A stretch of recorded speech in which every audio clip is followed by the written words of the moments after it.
Canal 6, nuestra mirada.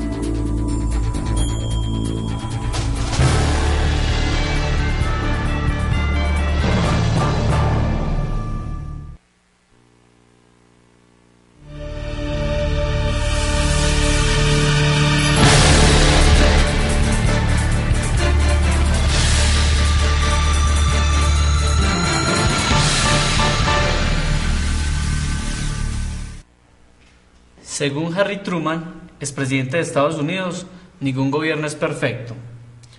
Una de las principales virtudes de la democracia, sin embargo, es que sus defectos son siempre visibles y en los procesos democráticos pueden señalarse y corregirse.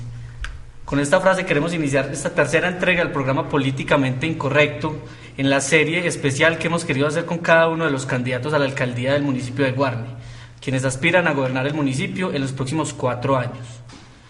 El día de hoy tenemos al señor Rodrigo Ochoa, del cual vamos a conocer un poco más de su hoja de vida, de su experiencia y de su perfil.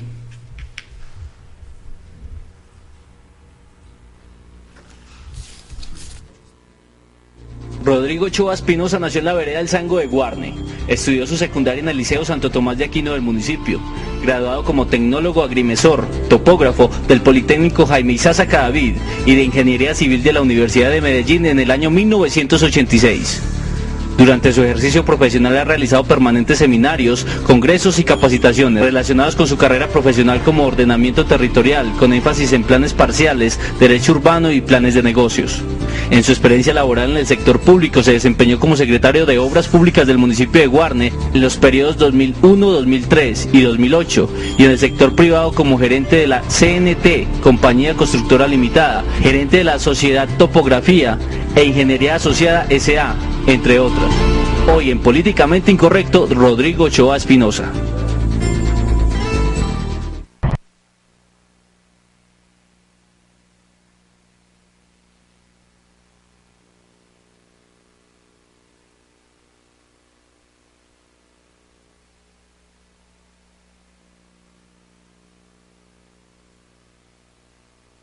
Por darnos este espacio y a todos los oyentes para que escuchen nuestra propuesta de gobierno. Claro. La propuesta de gobierno, la han condensado, ustedes le han dado un nombre que se llama Guarne Mejor, un sueño posible, ¿cierto? Digamos, en términos generales, don Rodrigo, ¿en qué consiste esa propuesta? Y digamos, ¿desde dónde surgió la iniciativa de postularse usted como candidato a la alcaldía de Guarne? La propuesta de postularme a la alcaldía de Guarne nació en una forma muy súbita. Yo asesoraba el comité de René Higuita, quien estaba en una instancia postulado para la alcaldía. El comité que orientaba a René le dijo que debía capacitarse en administración pública y de hecho lo hizo, pero en un momento dado, de toda la información que le suministrábamos y de lo complejo que fue viendo el panorama, renunció y dijo que se hacía a un costado, que le gustaba, pero que no estaba en condiciones en este momento, que escogieran su plan B. En estas condiciones, yo sin darme cuenta, en un momento dado el comité me mencionaba de un plan B y en algunas circunstancias pues me dijo que yo qué opinaba de un plan B. Inmediatamente me dio a entender de que el proceso estaba un poquito cojo. En una pregunta que me hicieron yo dije, pues para no dejar perder un proceso de estos, uno hasta se apuntaría a este proceso. Inmediatamente me tomaron la iniciativa y se dio la aprobación por parte del comité, por parte de René Higuita, que me dio el aval con las mismas autoridades indígenas de Colombia, AICO, y del director departamental del movimiento AICO, que se llama el doctor Luis Fernando Yauripoma. Ok, entonces inicialmente el equipo de personas que lo acompañan en este proceso, en esta campaña, digamos, es muchas de las personas que estaban inicialmente con Reneguita, o algunas, digamos, se fueron hacia otras campañas, ya que él, digamos, declinó de su aspiración. Sí, ya principalmente 3 miembros que eran los que la cabeza principal declinaron, 2 hacia otras campañas y una aún sigue, digamos, como persona activa en nuestro movimiento. Perfecto. Entrando un poco más, hablar un poco más del programa de gobierno, señor Rodrigo, me causa, digamos, en la parte de la misión, en lo que se plantea para la misión, de lo que se quiere de este municipio también, se habla un poco de democratizar la administración pública. Me llama la atención ese término, ese concepto. ¿A qué se refiere exactamente con democratizar la administración pública, enmarcado aquí en la Constitución y en la ley, por supuesto? Sí, Juan David, resulta que dentro de las políticas públicas, partiendo de los derechos fundamentales, la intención es hacer un matrimonio entre la comunidad y la administración municipal. Pero para hacer este matrimonio requerimos de 2 cosas muy fundamentales, que es organizar todas las asociaciones, las juntas de acción comunal, y capacitarla. Cuando estos 2 ingredientes los tengamos, podemos decir que hay un verdadero matrimonio entre la administración municipal y la comunidad. O sea, se basaría de capacitar y organizar, valga la redundancia, a los ciudadanos que están organizados. Básicamente sería eso. Al contrario, primero organizarlos. Primero organizarlos, sí. Y segundo, capacitarlos. ¿Y en qué capacita uno a esas personas para que hagan parte de una administración pública, o sea, para que acompañen una alcaldía? Lo tiene que capacitar en todas las políticas públicas, en sus áreas respectivas, en sus áreas específicas, en saber construir ciudadanía, en la convivencia, en todos esos procesos que conllevan a que una organización esté verdaderamente constituida dentro del marco legal y dentro de su participación comunitaria. Eso es en la parte de la misión. En la parte de la visión se habla también de ser un municipio dinámico y de comunicación con todo el mundo. Digamos, ¿a qué se refiere exactamente? ¿Cierto? Es comunicación con todo el mundo, uno puede decir internacionalizar a Guarne, pero ¿en qué aspectos específicos, digamos, uno muestra un municipio como Guarne hacia el exterior? Hay que venderle la idea a la gente de que el municipio es un potencial que se tiene acá en esta que llamamos Puerta del Oriente. Pero para hacer eso, lo primero que hay que hacer es manejar con transparencia los recursos que son de la comunidad. Ese es el capital de la comunidad y es para satisfacer las necesidades. Ese es el punto de partida para mirar las potencialidades que tiene el municipio de Guarne, donde hemos dejado pasar cosas importantes como el aeropuerto José María Córdoba, como la autopista Medellín-Bogotá, su ubicación geográfica que está en medio de 2 polos de desarrollo, como es el Valle de la Urrá, el Valle de San Nicolás, y sus riquezas, que no las hemos explorado porque todas las administraciones nos han tocado de una forma muy tangencial. Y yo, con mi capacidad de trabajo de tantos años, porque muchos dirán que yo no soy político, yo sí soy político hace más de 30 años, pero no hago proselitismo político sino hace por ahí unos 4 meses. Es diferente. Claro, usted habla también del manejo de los recursos. Eso es fundamental, digamos, para que la gente confía y crea en una administración. Usted, como lo vimos en la nota, ha sido secretario de Obras Públicas en varios periodos, ¿cierto? Es una, digamos, de las secretarías más importantes, que maneja más recursos, que hace obras, que hace infraestructura, que es uno de los primeros pilares con los que se mide una administración, ¿cierto? Como, por ejemplo, uno, no solamente en esa secretaría, en todas, lógicamente está hablando de una administración completa, pero cómo uno empieza a blindarse para que no empiecen a entrarle de pronto corruptos, de pronto gente con malas intenciones, y que los recursos efectivamente se lleguen a donde tengan que llegar. Eso está en uno mismo, en su personalidad y en su ética. Por eso yo me considero un candidato diferente, porque tengo unas cualidades que ya demostrable, que soy transparente, que manejo los recursos, que no me dejo contaminar mi conciencia, que tengo otra gran capacidad, que es la de ser gestionador. Yo creo que en los 2 periodos de gobierno yo estructuré más de 50 proyectos de inversión, inclusive actualmente están trabajando con muchos de los proyectos que yo he realizado. Que tengo carácter, esa es otra cualidad por la cual me hace diferente a los demás candidatos, porque he enfrentado las políticas públicas de frente en el Consejo y en la administración municipal, o escrito y verbal. No me gustan los pasquines, no soy amigo del chisme callejero, y defiendo humano, porque defiendo el interés colectivo sobre el interés particular. Y soy conocedor de las políticas públicas por el hecho de estar en la administración municipal y conocer todos los equipos. Me decía usted que la Secretaría de Obras Públicas es una de las más fuertes del municipio. Yo no diría que las más fuertes, tal vez la que maneja más recursos. Más recursos, sí, señor. Que realmente es una de las que más se presta para focos de corrupción, porque hay unas que considero para mí más importantes que esas, como es la Secretaría de Planeación, donde se planifica el municipio, cosa que aquí no se ha tenido en cuenta porque son funcionarios de turno muchas veces que tienen otras tendencias. Hay unas secretarías de mucha importancia como es la de Educación, que sabemos que es herramienta fundamental para el desarrollo de todas las regiones y de nuestro municipio. Claro, precisamente hacia allá vamos, pero antes quiero recordarle a los televidentes que pueden generar las preguntas para el señor Rodrigo a través de la línea 551-2043, extensión 105. También hemos habilitado, tenemos un Facebook, el Facebook del Canal 6 es Canal 6 Guarne, y en Twitter Canal 6, @Canal 6. Por cualquiera de esos medios pueden, durante el transcurso del programa, realizarnos unas preguntas y al final se las haremos respetuosamente pues al candidato, si así se generan. Hablaba don Rodrigo de la parte de educación, de las propuestas que tiene el programa de gobierno, más de 20 propuestas muy concretas. Hay muchas que tienen que ver con la educación como tal. A mí me llama la atención una que habla de una aldea cultural moderna.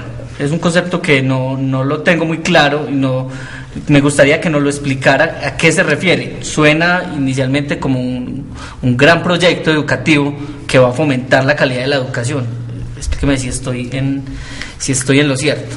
Sí, Juan David, y es realmente no solamente a nivel de la educación, sino a nivel de toda la ciudadanía.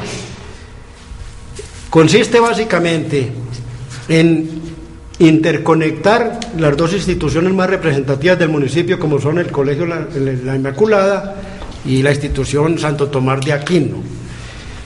Se construirá y se concentrará ahí toda la infraestructura de la cultura, el arte, la recreación, como son la biblioteca, como es el teatro, como es la Casa de la Cultura, en sus diferentes manifestaciones, el arte, la música, donde se va a habilitar unos espacios de internet, unos espacios bien amables para la lectura, donde se va a organizar un museo del arte y la cultura. En Guarne tenemos unas potencialidades inmensas de artistas con una cantidad de obras que son una carta de presentación para el municipio, de los que nos va a llevar a traer gente de todas las regiones y del exterior. Tenemos la oportunidad de habilitar una aula para conversación exclusivamente de idiomas bilingües, donde el estudiante que pase por ahí se sienta motivado. O sea, es hacer que el estudiante, sobre todo el joven, coja este corredor y en vez de salirse hacia otros corredores, coja el arte o a la cultura que la va a encontrar en todos sus alrededores. Por eso a la educación, cuando usted mira mi plan de gobierno, directo o indirectamente está metida en todos sus aspectos. Por ejemplo, en el emprendimiento, por ejemplo, en que vamos a capacitar en el computador y en el internet a las personas de la tercera edad. Es que no podemos dejarlos perder sus habilidades, tanto porque la experiencia de los viejos hay que llevársela a los jóvenes. Y lo fácil que es un proceso repetitivo, como nos toca hacer cuando iniciamos cualquier proceso de aprendizaje. En eso se basa esa propuesta de aldea cultural. Es montarse uno en ese cuento, y con mi capacidad de gestión, que la tengo muy clara, sé que la vamos a sacar adelante. A eso iba a continuar. Primero, digamos, el aspecto económico es importante tener claro de dónde van a salir los recursos. Usted ya habla de gestión, ya me explicará muy bien qué tipo de gestión, ante qué entidades. Y lo otro, digamos, lo considero también como un espacio físico. Entonces, ¿dónde estaría ubicado, por ejemplo? O solamente es hablar de la conectividad y de hacer como una especie de red entre los principales centros educativos, como usted me los mencionó. O si hay una parte, digamos, física, que uno pueda decir, esta es la aldea y aquí vamos a, digamos, a reunir todos esos factores que usted me acaba de mencionar. Sí, es una conexión de los establecimientos públicos, pero prácticamente es una avenida donde todo ciudadano va a pasar y se va a ir motivado por llegar a ese sitio. Le digo que en la cuestión de cofinanciación los recursos los hay. Yo, por ejemplo, recuerdo en el 2008 monté un proyecto de 1.100 millones de pesos para la Casa de la Cultura y el Teatro. Y nos llamaron porque el proyecto había salido adelante y yo sé que por falta de gestión se perdieron los recursos. Ya que trae a colación ese espacio, quiero comentarle un detalle para que la comunidad lo conozca y es certificar al municipio en la norma GP 1000. Esta calificación es onerosa, pero resulta que para poder sacar la culecada hay que poner alineador, hay que gastarle unos pesitos. Pero tiene una de las bondades más inmensas y es que los recursos que se consigan con organismos internacionales, con ONGs, no entran ni a la nación ni al departamento, sino que llegan directamente al municipio. O sea que esa norma, discúlpeme, lo interrumpo, la norma GP 1000, tener esa acreditación, digamos, facilita traer recursos incluso internacionales para el propio municipio. Es del orden internacional principalmente, porque los otros se gestionan aquí a nivel local bajo cualquier norma de calidad, la ISO 9000, sí. Pero esta, que es un poco exigente y que tiene unos costos, pero no se le apuntan a ese proceso, aunque considero que de pronto el secretario de Hacienda está en ese proceso, secretario de Hacienda que prácticamente es el bastión de soporte de esta administración, le da esa potencialidad de que los recursos lleguen directamente al municipio. Claro, y digamos, ¿en qué se fundamenta ese tipo de certificación? ¿Es un proceso más administrativo o es más al interior de la administración municipal, en los procesos, o es diferente? Sí, ayuda a dinamizar la administración, a hacerla eficiente y eficaz, a motivar y a sancionar también al funcionario que realmente no cumpla con sus expectativas, a cumplir unos requisitos de extremas exigencias, que ahí precisamente esa es una de las herramientas para acabar de alguna manera con focos de corrupción, porque van a haber unos sedazos, van a haber unos coladores, van a haber unas veedurías y va a haber esa potencialidad de hacer una supervisión permanente de los recursos.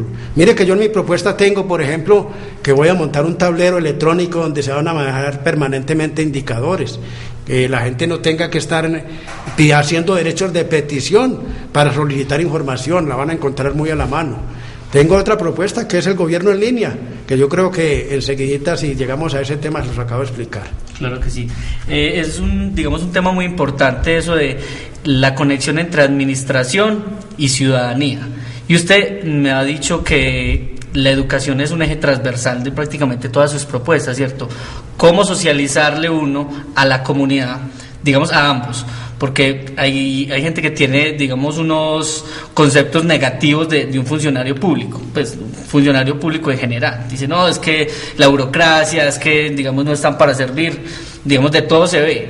También hay funcionarios públicos muy buenos en todo orden. Y también hay ciudadanos que son, digamos, groseros con los funcionarios públicos, piensan que ellos están únicamente para servirles y uno lo puede ver que se dirige a ellos de mala manera, les grita, hasta los insulta. ¿Cómo hacer como esa conexión entre funcionarios públicos y administración para que sean eficientes y para que una comunidad que respete a esos funcionarios públicos? Es que hay que partir de un hecho contundente, y es que la cabeza visible es el alcalde. Si el alcalde no tiene los mínimos conocimientos para manejar una administración, ahí se empiezan a crear unas repúblicas independientes.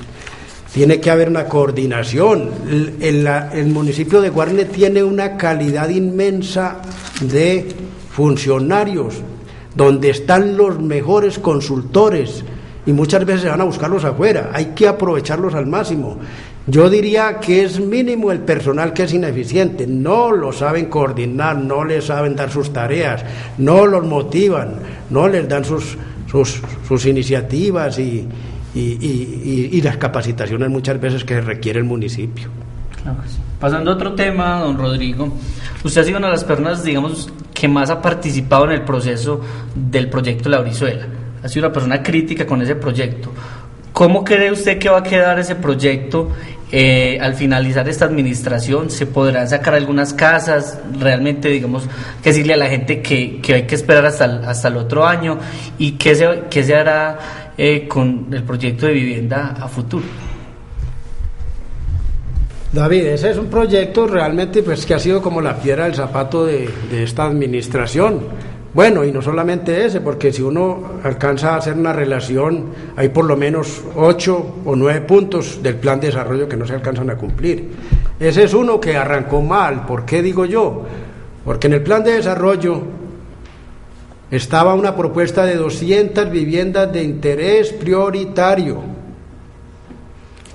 Y ya no solamente se salieron de viviendas de interés prioritario, sino que se metieron viviendas de interés social. ¿Cuál es la diferencia, don Rodrigo? La diferencia es que la vivienda de interés social prioritario es para la persona de menos recursos, que está hasta el rango de 39, a este momento como de 39 millones de pesos.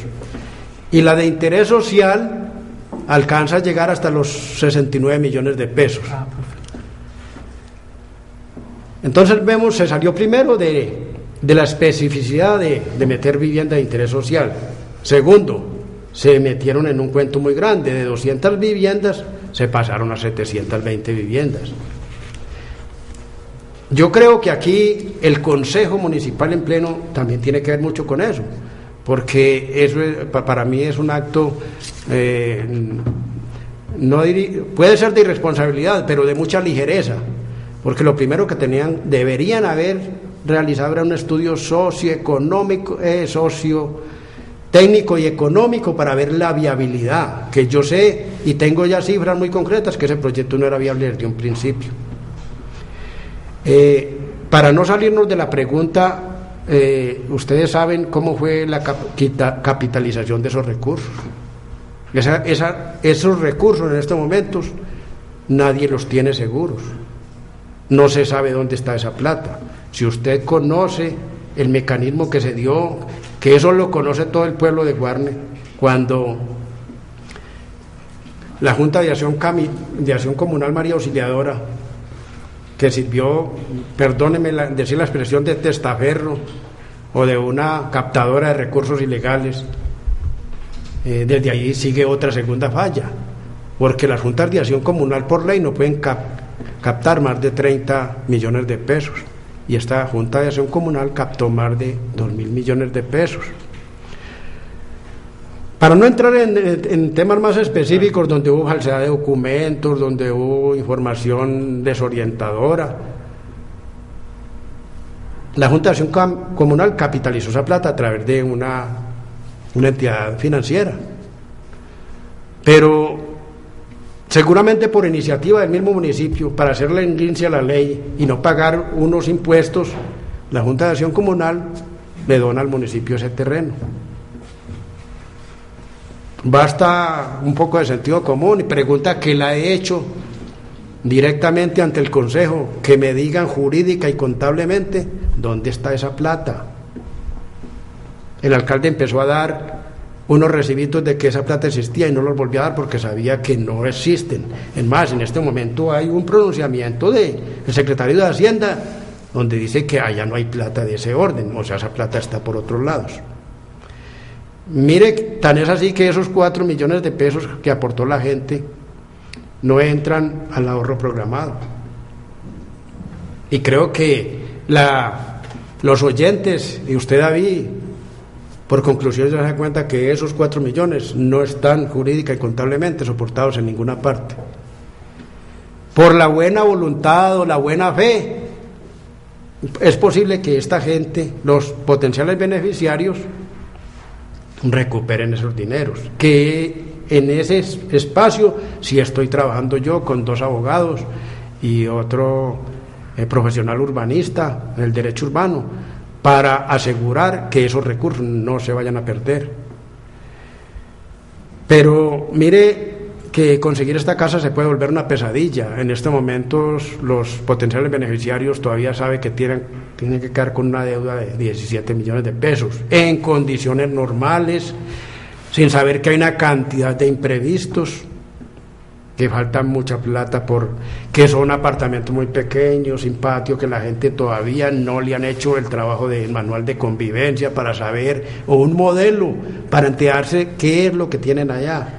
En ese sentido, don Rodrigo, me disculpa que lo interrumpa, con un proyecto con las características que usted me dice, ¿sale mejor reestructurarlo o quizás iniciar otro nuevo? O si hay posibilidad de iniciar otro nuevo en una posible alcaldía suya. De todas maneras, el proceso debe seguir, porque la alcaldía sigue, el que no sigue es el alcalde, las entidades siguen. Hay que mirar, como le decía ahorita, todavía está a tiempo de hacer una revisión técnica y económica para ver la viabilidad, porque sin contar unos gruesos de infraestructuras que hay que involucrar ahí, como es un puente peatonal, un puente vehicular que cruce la autopista. Como ustedes ven, se los dije desde el principio, se salieron de la iniciativa inicial, que eran 200 viviendas.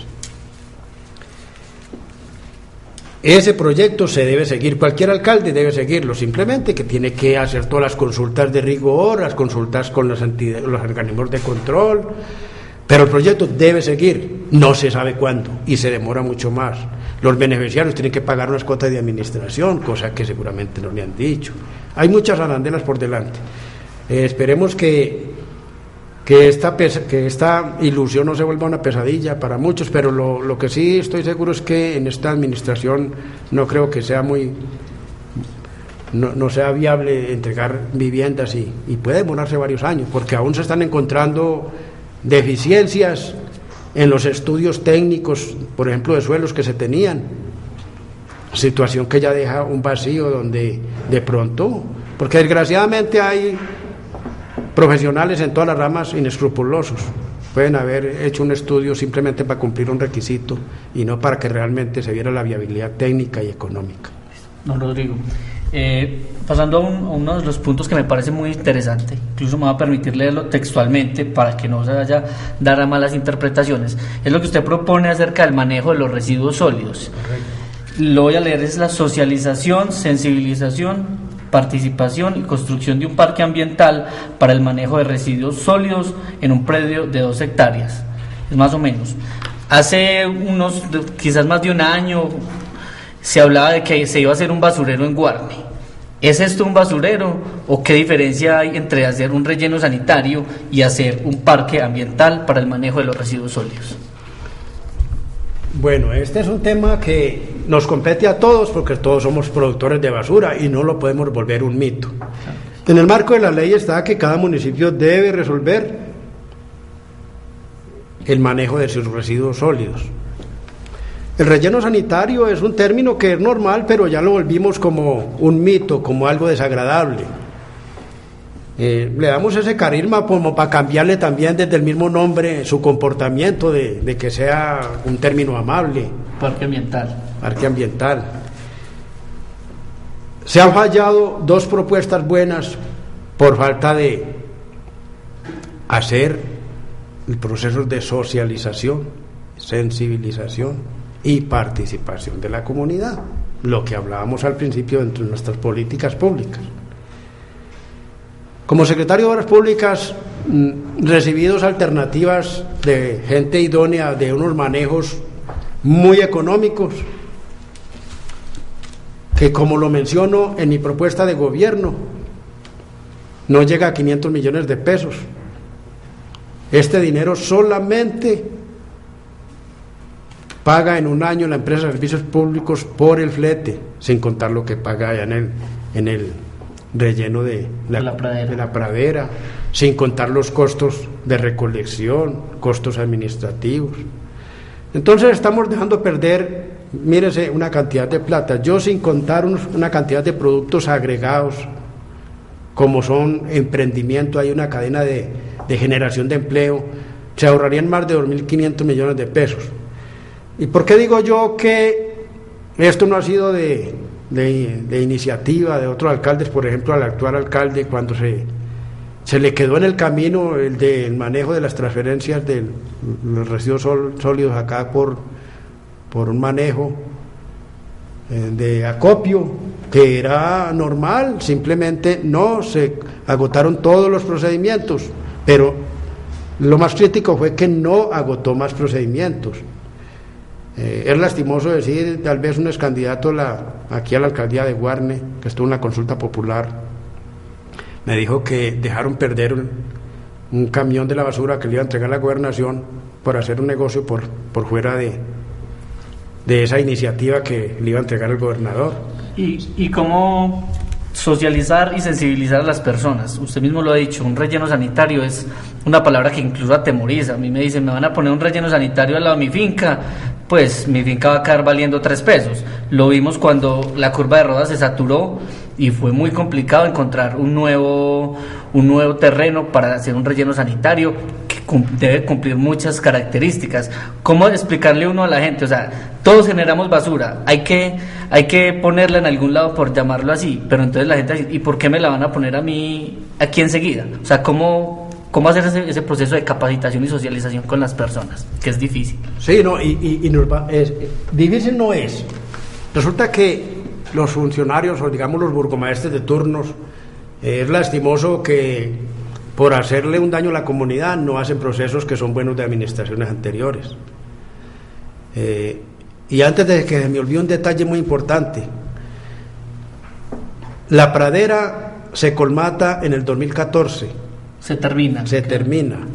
Entonces, si no se toma esa iniciativa ahora, va a haber un caos en cualquier momento o los costos se van a subir estrepitosamente.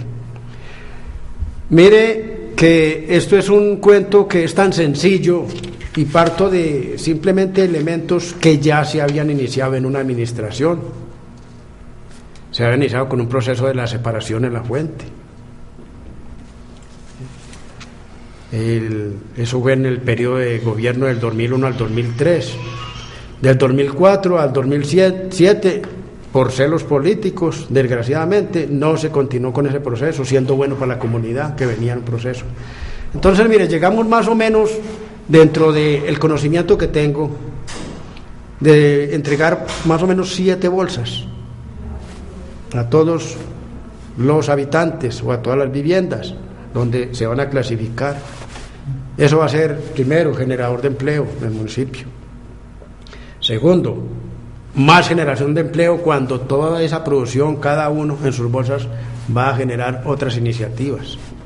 Como por ejemplo, alguna vez hubo una planta de compostaje. No sé si eso todavía funciona. Todo eso funciona, es que eso es pan de cada día, ya todo, o sea, todo está inventado. Yo no vengo a inventar nada, simplemente a poner en práctica los conocimientos que se tienen. Y resulta que, ¿a qué punto podemos llegar? A que quien entregue la basura bien clasificada solamente va a pagar unos costos fijos. ¿Y quién va a pagar? El que no clasifique. Imagínense que en una proyección que hicimos, una extrapolación, en un futuro inmediato es rentable comprarle basura a cualquiera, pero mire que solamente necesitamos 2 hectáreas de terreno para hacer eso.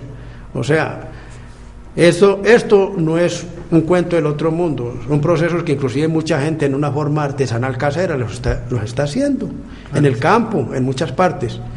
Y como le digo, esto para el alcalde que llegue, porque yo estoy convencido de que esto lo tiene que hacer, porque esto se vino encima y no hay otra alternativa. El alcalde que llegue tiene que emprender esto por A o por B. Pasando, digamos, a un tema que usted maneja muy bien, que es la parte de la infraestructura, por su recorrido, por su profesión de ingeniero civil. Usted habla de 30 kilómetros de vías veredales. Pavimentar, 30 kilómetros de vías.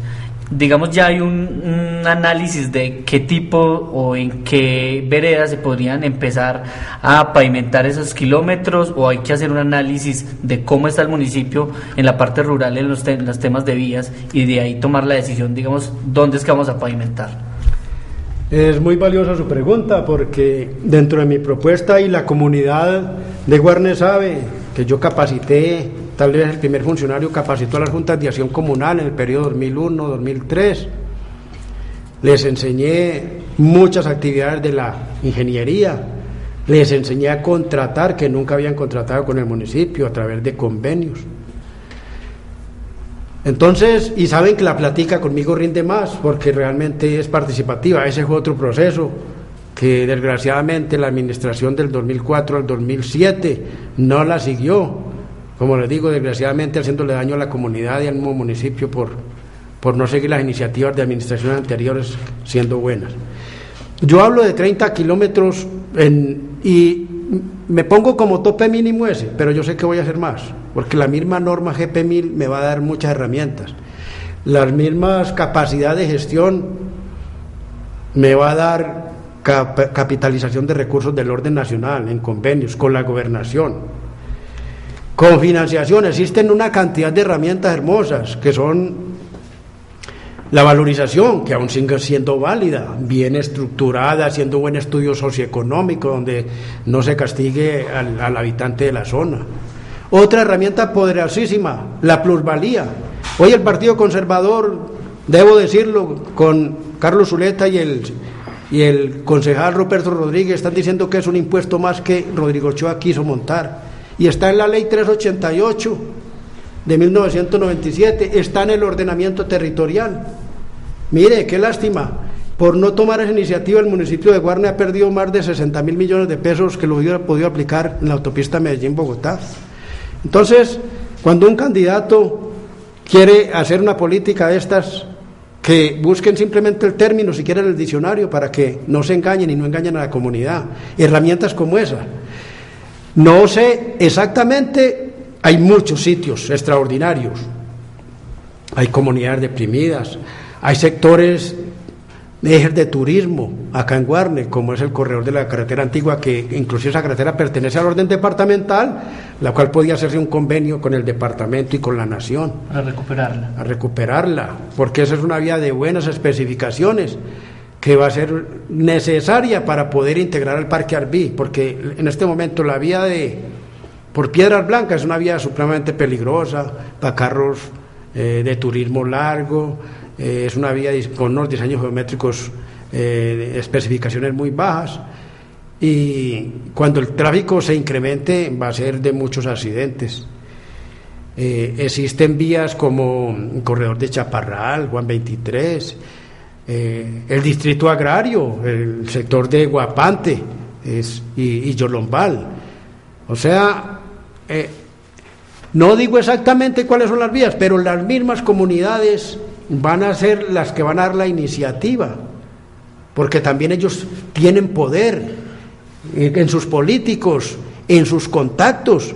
O sea, muchos de los problemas aquí los tiene la misma comunidad y nosotros simplemente vamos a ayudar a resolverlos y a volverlos eficientes y eficaces. Usted es muy reiterativo en la participación de las comunidades y de esas juntas organizadas para también, digamos, integrar esos proyectos, inclusive que ellos mismos participen en la ejecución de esos proyectos a la hora de generar empleo.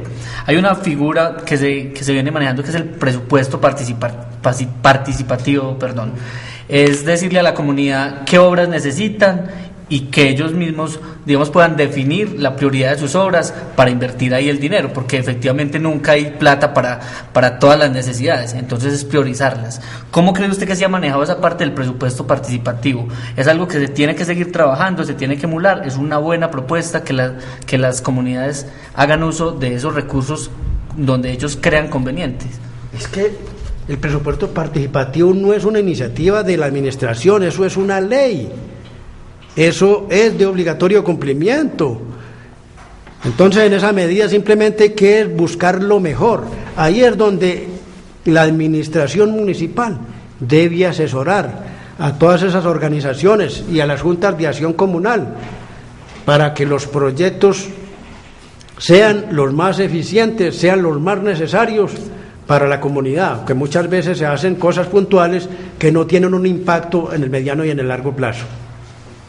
Don Rodrigo, yo quiero plantearle un tema que usted habla y es muy concreto, que habla de Guarne como un municipio verde. ¿A qué básicamente se refiere con ese término y también cómo se empieza a engranar eso con otro término que usted utiliza mucho, que es el de emprendimiento? Ese municipio verde es de los retos más grandes que yo tengo en esta propuesta de gobierno, pero me comprometí con él, porque en él se involucran una cantidad de variables, por ejemplo, el turismo, donde hay que hacer un plan de desarrollo turístico, escúchese bien, no una propuestica, un plan de desarrollo turístico, del cual tengo valiosos profesionales, expertos en esa área y que conocen nuestro territorio.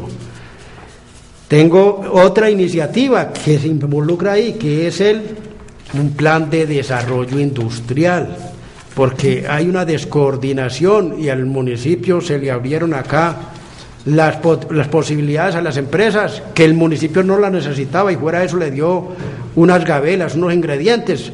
No estaba capacitado porque no tenía el personal para que generara empleo, para que realmente le diera empleo a su gente. Mire que yo hablo en otras actividades de la capacitación a la gente para generación de empleo que sea de las mismas empresas que existen acá para que se aproveche el recurso. Están todas las variables, los residuos sólidos. Mire, ese cabe dentro de ese paquete. ¿Por qué hablo yo del municipio verde? Porque aún así como está, es tan hermoso y los extranjeros que vienen acá y la gente que viene de otras regiones no se quiere volver de Guarne. Ese marco es el que le dice se tiene que quedar acá. Entonces antes de dejarle coger ventaja hay que ponerlo en su punto. Es casi como digo, es hacer un estatuto del medio ambiente donde sea una de las minitas de oro de nuestro municipio, de esta región. Perfecto. Doctor Rodrigo, nos han llegado 2 preguntas a través de Facebook y el primero es Santiago Herrera, que nos dice ¿qué tiene para el deporte guarneño, especialmente para los clubes formados, menos ya establecidos, me supongo? Yo creo que ahí partimos de lo que yo les decía inicialmente. Lo primero que tenemos que hacer es ordenar las organizaciones, ver cómo están y capacitarlos. Y en esa medida todas las posibilidades se van a dar, porque es que los recursos se van a manejar aquí con mucha transparencia, eso lo sabe la comunidad. O sea, se va a involucrar, mire que vamos a volver a retomar los temas en los intercambios deportivos, culturales, recreativos, investigativos, normativos a nivel veredal. Mire que con esa herramienta vamos a crear todas las potencialidades de áreas recreativas y vamos a conocer el municipio. Es que el municipio es muy bonito y la misma gente de nuestro municipio no lo conoce. Entonces, en esa medida, yo le digo, dentro de las políticas públicas está el deporte como un eje complementario de la educación, de la recreación, del espacio para la juventud. La juventud es la que más hay que ocupar acá, de la que si algo hay que ponerle mucho empeño es a la juventud. Y mire que hay un enfoque grande que si ahorita lo relacionamos, hay unas propuestas supremamente interesantes para la juventud. Ahí ahorita se me escapó una de sus propuestas que era algo como construir un parque biblioteca en la zona rural, de manera muy corta, es como emular un poco lo que se hizo en Medellín o lo que se está haciendo en Medellín de hacer parques bibliotecas en zonas estratégicas de la población. Sí, desde luego, es que exactamente es eso. Como le digo, esa norma GP1000 le va a dar a usted las potencialidades. Yo cuando estuve en el 2008 le insinué al señor alcalde que no entregara el lote que le dieron por la sede del Nacional, que ese era el sitio ideal para un parque biblioteca, donde podíamos traer gente de todo el oriente antioqueño, pero desgraciadamente ese proyecto no se hizo y el lotecito se fue a menos. De manera muy corta, ¿cuánto se puede demorar la acreditación en GP1000? No, la acreditación en GP1000 se puede demorar máximo 6-8 meses. O sea, puede ser perfectamente aplicable para una alcaldía suya. Sí, válida. Es que de eso ya tenemos el conocimiento, ya hay hecho, inclusive aquí en el Oriente las han propuesto y creo que aquí la acogió el secretario de Hacienda, si no estoy mal, que ese es un punto de partida importantísima porque Ese es un hombre que merece todas las calificaciones por su profesionalismo y transparencia. Ya para terminar, señor Rodrigo, hay una última pregunta. Textualmente dice así: ingeniero Ochoa, me gustan sus programas de gobierno, pero a diferencia de otros candidatos más fuertes, pone el ejemplo de Mauricio Grisales, Carlos Zuleta y Luis Eduardo Ochoa, ¿no le parece que le falta un poco de preparación política? ¿Que a usted le falta un poco de preparación política? Yo vengo haciendo política hace 30 años, como lo dije ahorita, no vengo haciendo proselitismo, es que yo hago la política pura. No vengo a hacer discursos muy bonitos, en eso sí puede tener razón, en la politiquería, sí no soy un experto, pero para eso yo tengo mis asesores, tengo asesor de campaña, tengo un equipo de unas altas calidades, tengo 3 bilingües en mi equipo, para montar proyectos a nivel internacional, o sea, yo conozco bastante de políticas públicas, pero todos los días necesito mi apoyo y mi acompañamiento. Listo. En 30 segundos para terminar, señor Rodrigo, yo quiero que usted se dirija a los televidentes y les diga por qué lo deben acompañar con su propuesta a la alcaldía del municipio. Me deben acompañar porque soy un candidato diferente a todos los que existen acá. No he estado en el marco proselitista político. He demostrado que soy transparente. He demostrado que soy gestionador. He demostrado que tengo carácter porque me presento donde sea, al consejo, a la administración, y rechazo los actos que vayan contra la ley, que vayan en beneficio de los particulares, porque soy humano, porque me interesa por encima de todo el interés común sobre el interés particular, porque conozco las políticas públicas y que lo hago por dolor de patria. Muchas gracias, David, y a todos los oyentes. Claro, don Rodrigo, una última cosita. Guarne mejor un sueño posible. Guarne mejor un sueño posible, ¿va hasta el final o hay posibilidades de, digamos, entablar una alianza con algún otro candidato? ¿Sí ha vislumbrado esa posibilidad? Se ha vislumbrado, pero el equipo y la gente que me acompaña, mi propuesta va hasta el final, por esas características que soy un candidato completamente diferente. Señor Rodrigo, muchas gracias por acompañarnos a este programa. Felicidades. Muchos éxitos con su campaña. A todos los televidentes, que quiero recordarles que el próximo lunes el señor Luis Ignacio Orrego del Partido Verde va a ser la persona que nos acompañará en un cuarto programa de Políticamente Incorrecto, en esta campaña que el Canal 6 y Cable Plus ha denominado Conozca, Piense y Vote, para que los ciudadanos de Guarne tengan plena convicción y tengan todo el criterio a la hora de elegir su gobernante. Muchas gracias.